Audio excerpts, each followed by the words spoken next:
ज्ञानतिमिरान्धस्य ज्ञानाञ्जनशलाकया चक्षुरुन्मीलितं येन तस्मै श्रीगुरवे नमः। श्रीचैतन्यमनोभीष्टं स्थापितं येन भूतले स्वयं रूपः कदा मह्यं ददाति स्वपदान्तिकम्।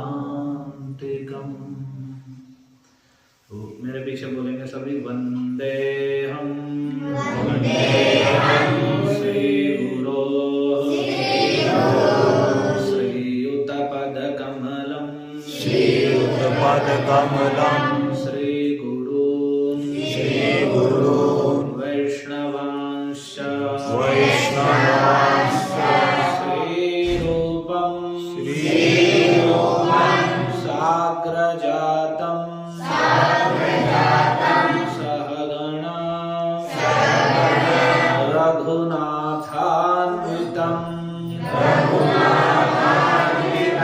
तं सजीवं साद्वैतं सावधूतं हरिजनसहितं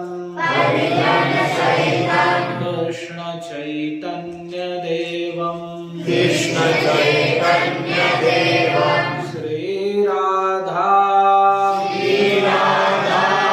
कृष्णपादान् सहगणललिता श्रीविशाखान्वितांश्च हे कृष्ण करुणा सिन्धो दीनबन्धो जगत्पते गोपेश गोपिकान्त राधाकान्त नमोऽस्तुते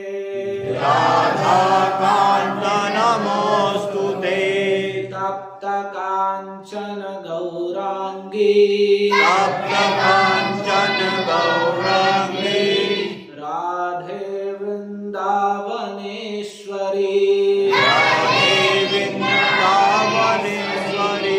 वृषभानुसुते देवी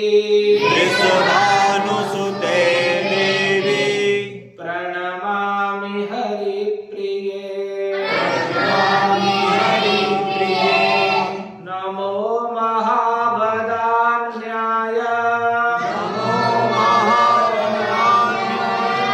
कृष्ण प्रेम प्रदायते कृष्णाय कृष्ण चैतन्य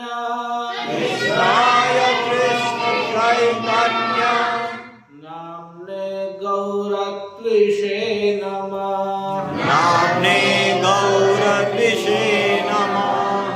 जय श्री कृष्ण चैतन्य प्रभु नित्यानंद श्री अद्वैत गदाधर श्रीवासादि गौर भक्त वृंद वाञ्छाकल्पतरुभ्यश्च कृपा सिन्धुभ्य एव च पतितानां पावनेभ्यो वैष्णवेभ्यो नमो नमः। हरे कृष्णा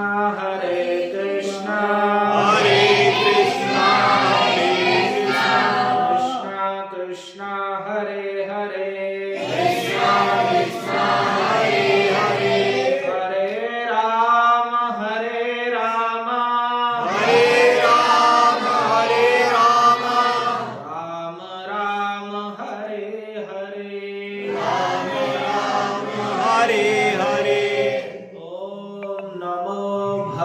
भगवते वासुदेवाय। ओम नमो भगवते वासुदेवाय। ओम नमो भगवते वासुदेवाय। ओम नमो भगवते वासुदेवाय। ओम नमो भगवते वासुदेवाय। ओम नमो भगवते वासुदेवाय। हरि हरि ही निर्गुणः साक्षात् पुरुषः प्रकृतेः परः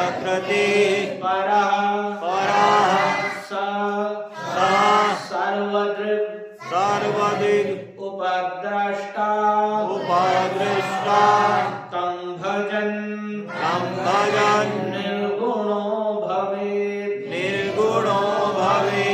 हरिर्हि निर्गुणः साक्षात् पुरुषः प्रकृतेः परः स सर्वदृक् उपद्रष्टा तं भजन् निर्गुणो भवेत्।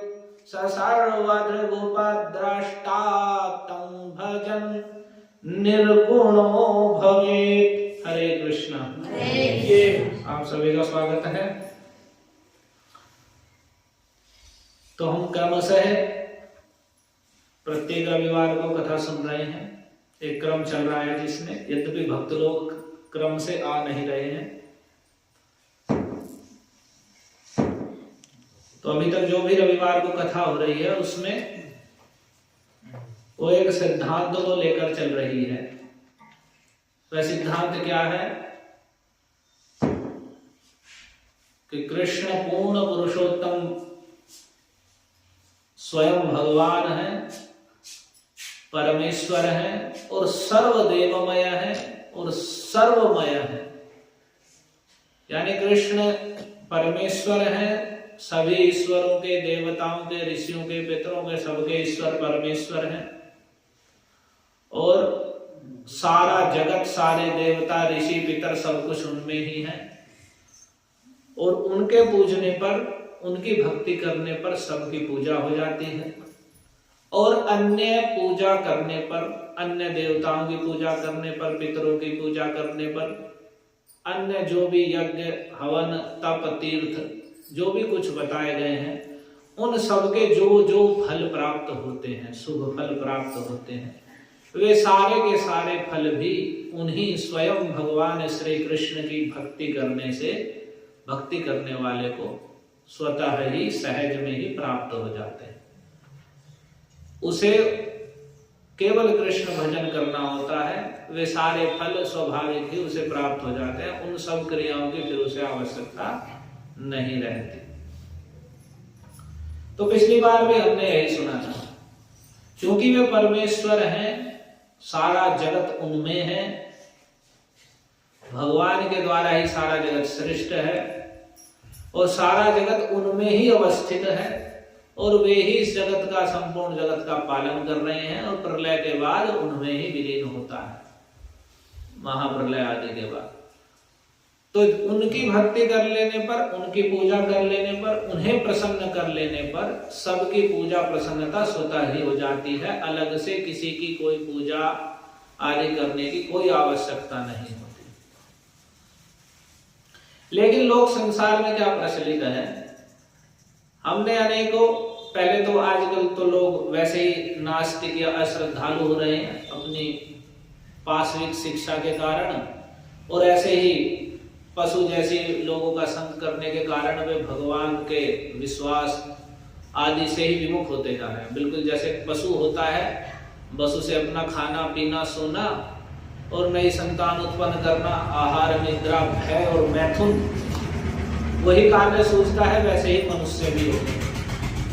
और विशेषकर जो आर्य भारत के लोग हैं उनमें भी वैसी प्रवृत्ति बढ़ती जा रही है, क्योंकि सत शिक्षा का पूरा अभाव है और असत शिक्षा यानी दूषित शिक्षा और दूषित लोगों का संग का पूरा प्रचार है। चारों ओर दूषण समाज में और शिक्षा में फैला हुआ है।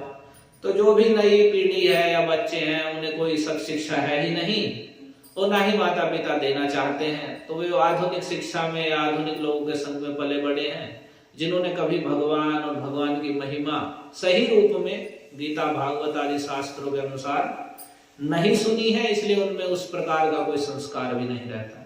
इसलिए वे नास्तिक प्रकृति के स्वेच्छाचारी अपने इच्छानुसार आचरण करने वाले हो जाते हैं।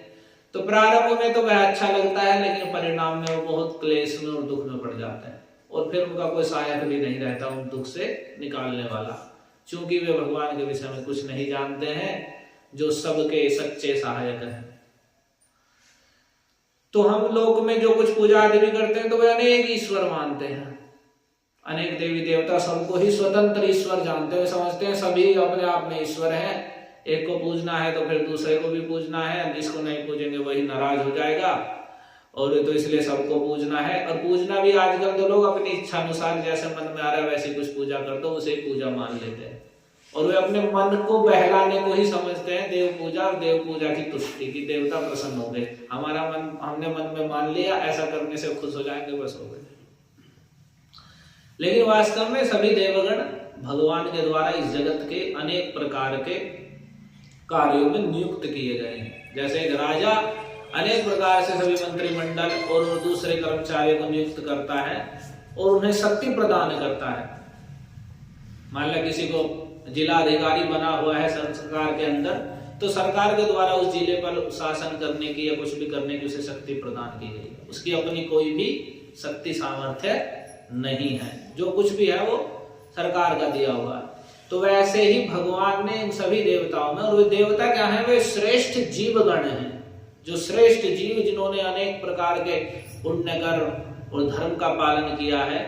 जैसे इंद्र पद है, तो जो 100 अश्वमेध यज्ञ कर लेता है तो इंद्र पद का अधिकारी होता है। तो इस प्रकार से जिन्होंने बड़े बड़े पुण्य किए हैं वे उन देवताओं के पद को लाभ करते हैं और भगवान के द्वारा उन्हें शक्ति दी जाती है। उसके अनुसार इस जगत में उनके कार्य हैं और विभाग हैं। तो वे अपने अपने कार्यों के सभी ईश्वर हैं।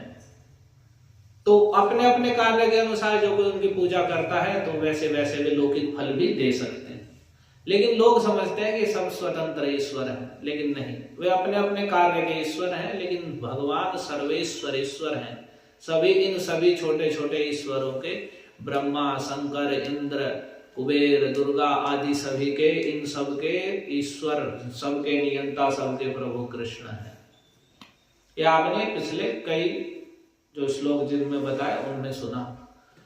तो वे परमेश्वर हैं, परम नियंता हैं। तो उनकी यदि कोई भगवान को भी, अब क्या होता है संसारिक लोग भगवान को भी उनमें लपेट लेते हैं कि कृष्ण है, राम है, तो वे भी अन्य जो देवता है वैसे ही हैं।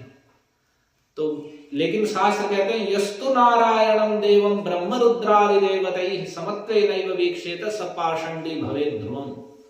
यदि कोई भगवान नारायण श्री कृष्ण को अन्य ब्रह्मा, शंकर आदि देवताओं के समान रूप में ही देखता है, उनके ही समतुल्य जानता है, तो उसे पाखंडी समझना चाहिए। सपाषण्डी भवेत् ध्रुवम्, निश्चित रूप से पाखंडी है यदि वह कृष्ण को भी अन्य देवताओं के साथ ही लपेट दे रहा है। तो उसके विषय में हम थोड़ा सा और विस्तार से सुनेंगे। भागवत के 10वें अध्याय के 88वें 10वें स्कंद के 88वें अध्याय में, जिसमें महाराज परीक्षित ने सुखदेव जी से प्रश्न किया, देवा असुर मनुष्येषु ये भजन्ते शिवम शिवम प्रायस्ते धनिनो भोजा न तु लक्ष्म्यापतिं हरि। एक बात बताइए कि देवताओं में, असुरों में और मनुष्यों में जो लोग अशिव शिव को भजते हैं, अशिव का मतलब जो शिव है उनका स्वरूप इतना शिव नहीं है, मंगलकारी नहीं जान पड़ता, भस्म लगाए हैं, मुंडमाला पहने हुए हैं और जी सांप वाप है और ऐसा उनकी वेशभूषा है, तो वे अशुभ और अमंगल से जान पड़ते हैं वे शिव। लेकिन जो उन्हें भजते हैं और वे वैरागी हैं, उनका कोई अपना ऐश्वर्य वैसा कुछ नहीं है, तो उन्हें जो भजते हैं वे संसार में देखे जाते हैं खूब धनी हैं और बड़े भोग से संपन्न हैं। लेकिन न तो लक्ष्म्यापतिं हरिं, लेकिन वहीं जो लक्ष्मीपति हैं, लक्ष्मी जिनकी पत्नी है, सेविका है, उनके जो स्वामी हैं, उन भगवान के भक्त वैसे वे वैसे नहीं देखे जाते, वे विपरीत देखे जाते हैं। वे वैरागी और संसार में आसक्ति आदि से रहित देखे जाते हैं। यानी जो वैरागी है उसके जो भक्त हैं वे तो सब भोगी और विलासी और बड़े ऐश्वर्य आदि संपन्न देखे जाते हैं। बड़े बड़े देवता या और भी अन्य मनुष्य आदि लोग जो बड़े स्तर पर शिव पूजा आदि कर रहे हैं तो बड़ा उन्हें भोग संपत्ति लाभ हो रही है। या रावण बाणासुर आदि हुए, उन्हें शिव पूजा करके बड़ा संपत्ति आदि लाभ करी। लेकिन वही जो विष्णु के भक्त हैं, कृष्ण भक्त हैं, वे देखे जाते हैं कि वो विपरीत होते हैं। उनकी संसारिक भोग आदि से विरक्ति हो जाती है, या तो वैरागी या सन्यासी, इस प्रकार के अधिक, प्राय का मतलब अधिकतर ऐसे हो जाते हैं। तो एतद् वेदितुम इच्छाओ संदेहोत्र महानहीनः विरुद्धशीलयो प्रभो वृद्धा भजतां मति। जिनका शील स्वभाव विरुद्ध है, यानी जो लक्ष्मीपति संपूर्ण ऐश्वर्य के स्वामी हैं, उनके भक्त तो है वैरागी विरक्त, और जो वैरागी हैं उनके जो भक्त हैं वे धनी भोगी और भोग ऐश्वर्य आदि से युक्त हैं संसार के विषय भोगों में।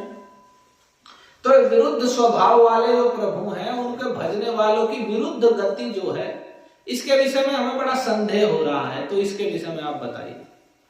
तो तब उन्होंने, सुखदेव जी ने बताया, Incoming call from Valiant Jat identified by Truecaller.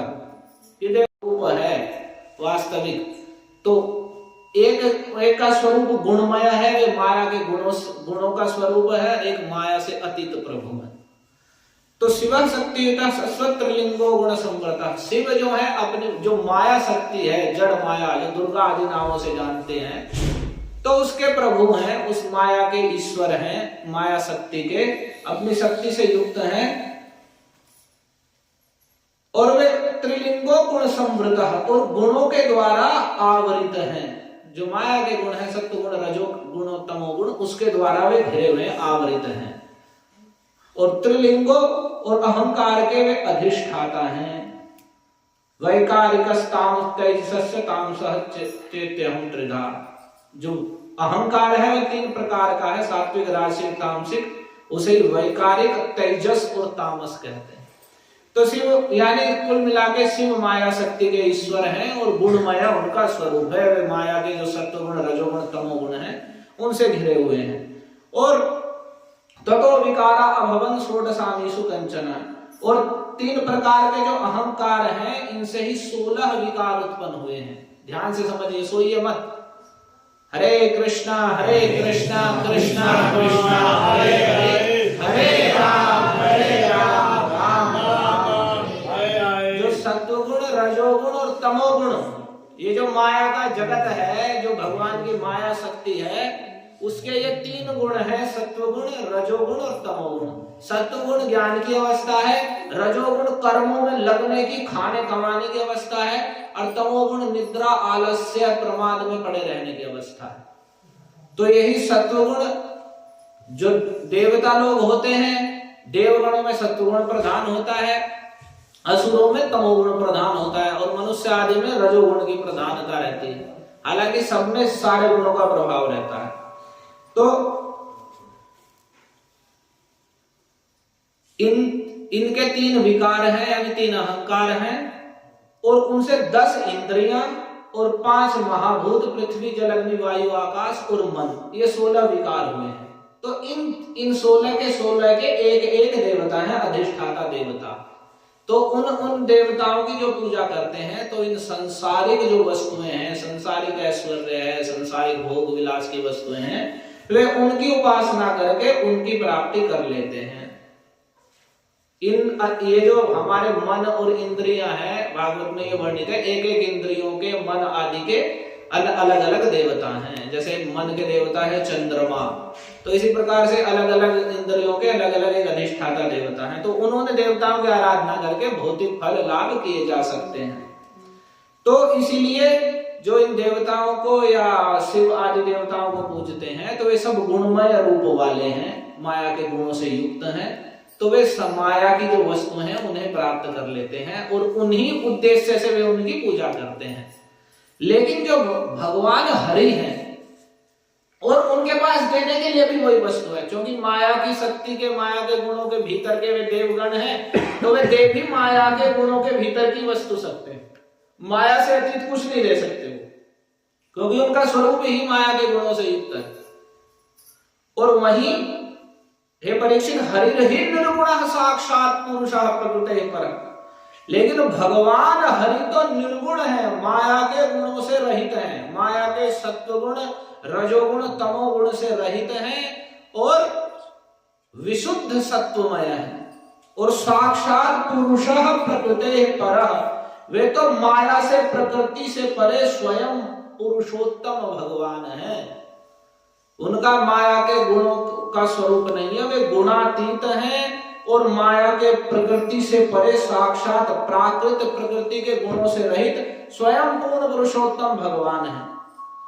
और वे सर्वदृक् सर्वद्रष्टा हैं, यानी सबके साक्षी हैं, सर्वज्ञ हैं, सब कुछ जानने वाले हैं और उपद्रष्टा और सभी के ऊपर यानी निकट से दर्शन करने वाले, सभी के अंतःकरण में परमात्मा रूप से स्थित होकर सभी के अंतःकरण के साक्षी हैं।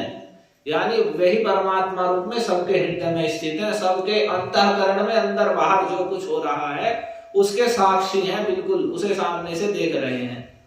और सर्वज्ञ हैं, सर्वज्ञ का मतलब सर्वज्ञ हैं। तो चूंकि भगवान हरि का स्वरूप माया से अतीत है, माया के गुणों से परे है और वे प्रकृति से परे स्वयं पुरुषोत्तम परमेश्वर हैं, तो इसलिए तम भजन निर्गुणो भवेत्। इसलिए जो उन्हें भजता है, ध्यान से सुनिए, उन्हें जो भजता है वह निर्गुण हो जाता है।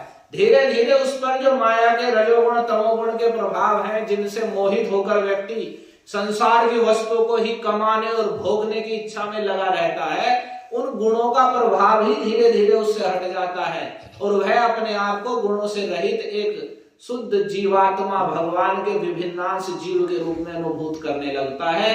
इसीलिए जो उन्हें भजता है वह निर्गुण हो जाता है, माया के गुणों को पार कर जाता है। तो फिर उसे संसार की गुणमयी ये भोग विलास की वस्तुएं अच्छी नहीं लगती और ना वह उन्हें चाहता है।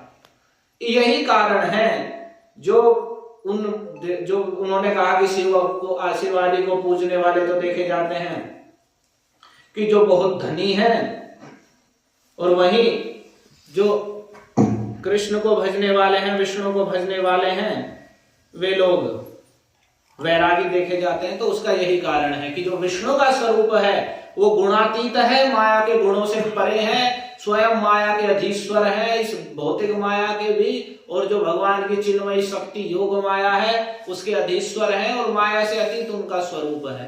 तो जो माया से अतीत है उन्हें भजने वाले माया को से अतीत हो जाते हैं। और वहीं जो गुणमय संसारिक भोग विलास में जिनकी मति रची पची है, वैसे लोग उन्हीं देवताओं को भजते हैं।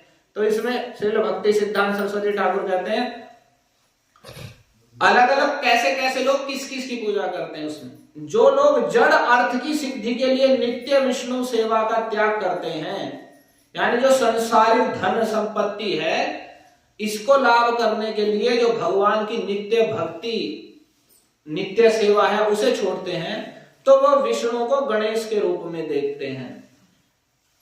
और जब वे प्रापंचिक अनुभूति के अधीन होकर धर्म की कामना से विष्णु की पूजा करते हैं, कोई धर्म की कामना से जब विष्णु की पूजा करता है तो वह विष्णु दर्शन के बदले सविता का, सूर्य का दर्शन करते हैं। विष्णु पूजा के स्थान पर सूर्य पूजा करते हैं।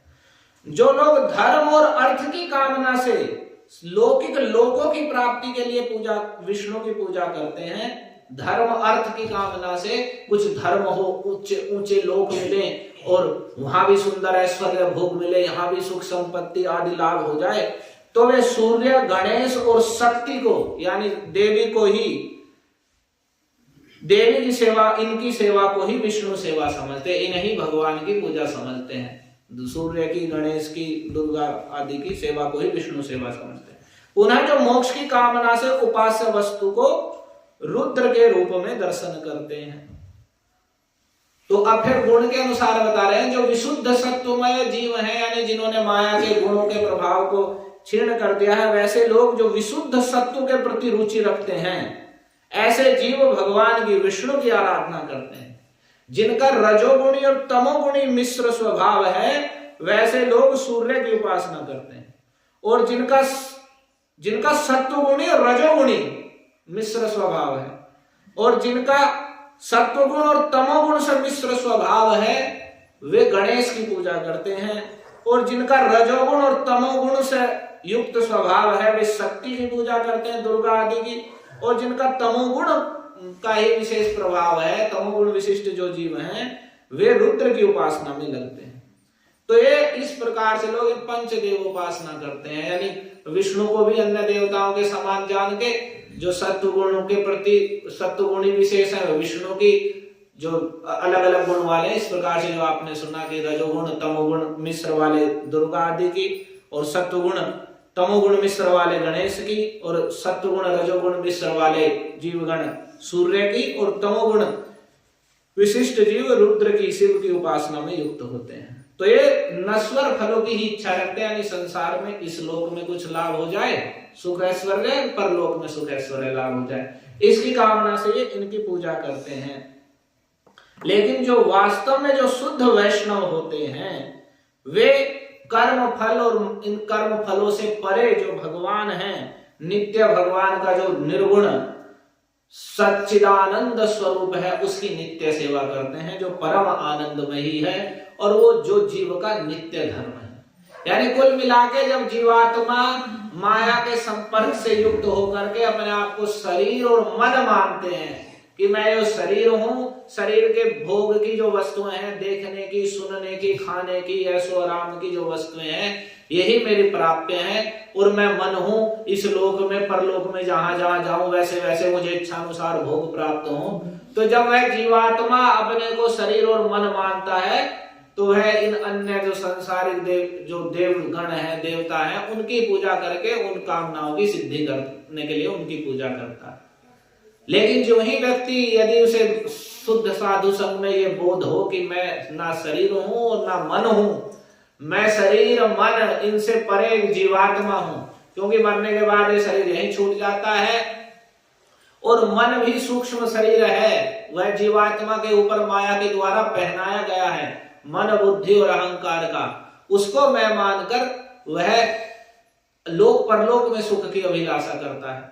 तो जब वह जानता है कि नहीं, ना तो मैं मन हूं ना ये शरीर हूं, तो वह फिर भगवान के जो विशुद्ध सत्व में गुणातीत हैं कृष्ण का भजन करता है। फिर इन गुणमय देवताओं में उसकी मति नहीं लगती है, ना वे उसे आकर्षित कर पाते, क्योंकि फिर उसे जड़ संसारिक वस्तुओं की कामना नहीं रहती। तो यही अंतर है उनको भजने वालों में, जो इसीलिए जो कृष्ण को भजते हैं प्रायः उनका सांसारिक आसक्ति आदि कम होती चली जाती है, और भगवान की ओर मति लगने से वे धीरे धीरे संसार के बंधन से पार होते हैं, निर्गुण अवस्था को प्राप्त होते हैं। और वहीं जो दूसरे लोग हैं जो शिव आदि देवताओं की आराधना करते हैं, वे गुणमय देवता हैं, भौतिक ऐश्वर्य से युक्त होकर उनकी आराधना करते हैं, तो वे उन लौकिक फलों को ही मात्र लाभ करते हैं, और वे फल सब नश्वर हैं, समय आने पर फिर वे नष्ट हो जाते हैं। लेकिन वे पुनः पुनः उनकी पूजा आदि करके उन्हीं फलों की कामना में लगे रहते हैं, परंतु उन्हें कभी भी स्थायी रूप से शांति या सुख की प्राप्ति नहीं होती। इसके ऊपर एक कथा भी है, संक्षेप में आपको एक कथा सुना देते हैं, समय कम है फिर भी। इसमें एक कथा आई, जब भी ये बहुत बड़ी बात है फिर भी बता देते हैं। वही बात आ गई है, सबको निद्रा तो नहीं आ रही है? हरे कृष्णा कृष्णा कृष्णा हरे हरे,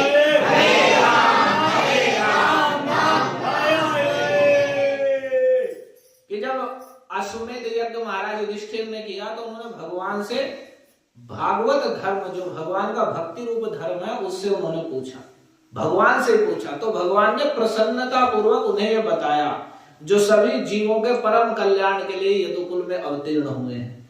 तो वही सर्वशक्तिमान परमेश्वर भगवान ने उनसे बताया कि देखो, मैं जिस पर वास्तव में अनुग्रह करता हूं, अपनी कृपा करता हूं, यस्याहम अनुगृह्णामि हरिष्ये तद्धनम शनैः ततो धनम त्यजन्तस्य स्वजना दुख दुखितम। जिस पर मैं अपना अनुग्रह करता हूं, वास्तविक कृपा करता हूं, तो धीरे धीरे उसके जो संसारिक धन आदि है उसका हरण कर लेता हूं।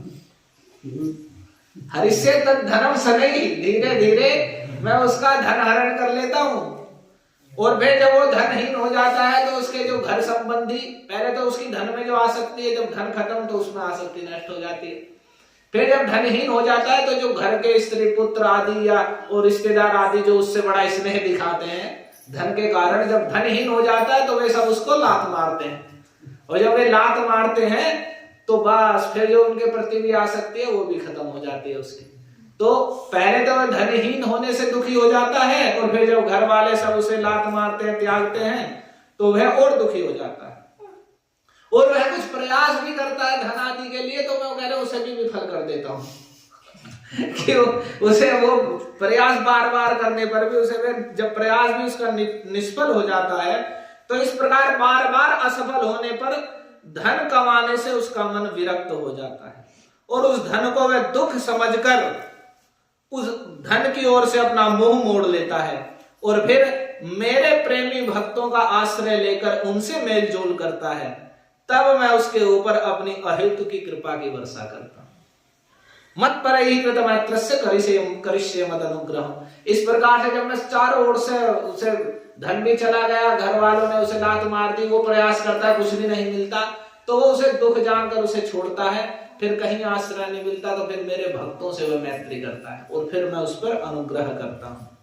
तो तद ब्रह्म परमं सूक्ष्म चिन्मात्रम सदनंतकम, और मेरी कृपा से उसे मेरे सच्चिदानंद स्वरूप की प्राप्ति होती है, और परम आनंद की प्राप्ति होती है। और इसी कारण से कह रहे अतो माम सुदुराराध्यम हित्वान्यान भजते जनः, इसी कारण से मुझे सुदुराराध्य यानी आराधना करने में बड़ा कठिन जान करके कि इन्हें अपनी इच्छा अनुसार प्रसन्न कर लेना बड़ा कठिन है, कुछ ऐसा जान करके जो साधारण लोग हैं मुझे छोड़कर दूसरे अन्य देवी देवताओं की आराधना करते हैं। इसी कारण से वे लोग ये जान करके इनकी आराधना तो बड़ी वो है। और एक व्यक्ति मुझे ऐसा मिला एक बार, साफ उसने यही कहा, जब तो छोटी थी आयु, कि मैं भगवान कृष्ण का भजन तो मैं कर लूं, मुझे समझ में आता है, लेकिन मैं इसलिए नहीं करता, मैंने सुना है कि कृष्ण भजन करने वाले का धन हरण कर लेते हैं, और धन तो मुझे चाहिए ही, धन ही चला जाएगा तो फिर क्या होगा, तो इसलिए मैं उनकी भक्ति नहीं करता। लेकिन ये मूर्खता है। यहाँ भगवान दूसरे अर्थ में कह रहे हैं, यस्याहम अनुगृह्णामि, यहाँ कह रहे हैं जब भगवान किसी पर कृपा करते हैं और वो भगवान की ओर ना चल के उनमें ही आसक्ति बनाए रखता है, तो भगवान उस पर अनुग्रह करने के लिए ऐसा करते हैं। और वही जो व्यक्ति सब कुछ धन संपत्ति आदि को भगवान की ही सेवा की वस्तु समझता है और कृष्ण की सेवा में उसे लगाता है, तब फिर जब पहले से ही आसक्ति नहीं है, तब कोई फिर ऐसा नहीं है कि भगवान धन हरण करेंगे, बल्कि और धन प्रदान करते हैं। बड़े बड़े जो राजा हुए हैं, अम्बरीश महाराज आदि, वे संपूर्ण पृथ्वी के राजा रहे हैं, लेकिन उनकी धन आदि में कोई भोग बुद्धि नहीं रही।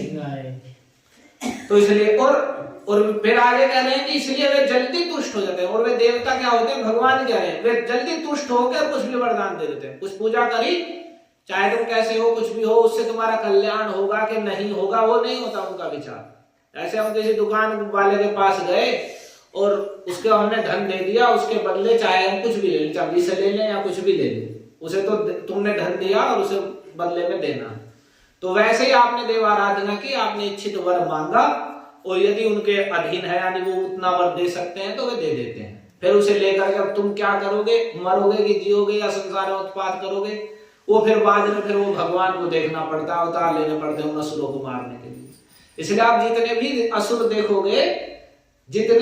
देखोगे, कोई भगवान का भक्त नहीं है, वे सभी अन्य देवी देवताओं के ही भक्त हैं। उन्हें पूजा करके उनसे बल आदि मांग लेते हैं और बस फिर संसार में उत्पात शुरू करते हैं। तो चाहे वो रावण हो या हिरण्यकश्यप, हिरण्याक्ष हो, कोई भी हो। तो इसलिए शास्त्र में यह भी कहा गया कि दो प्रकार के जीव हैं इस जगत में, दैव और आसुर। और विष्णु भक्त स्मृतो दैव आसुरस्तद विपर्ययः। जो विष्णु भक्त हैं, विष्णु की आराधना करने वाले में दैव हैं, और उनके विपरीत जो हैं वे सबके सब असुर हैं। तो जो विष्णु विरोधी है वही असुर है। आप देखेंगे जितने असुर हुए हैं उनका कोई विरोध नहीं है, वो किसी देवी देवता का थोड़ी विरोध किया है, उनका एक ही विरोध है, विष्णु का विरोध।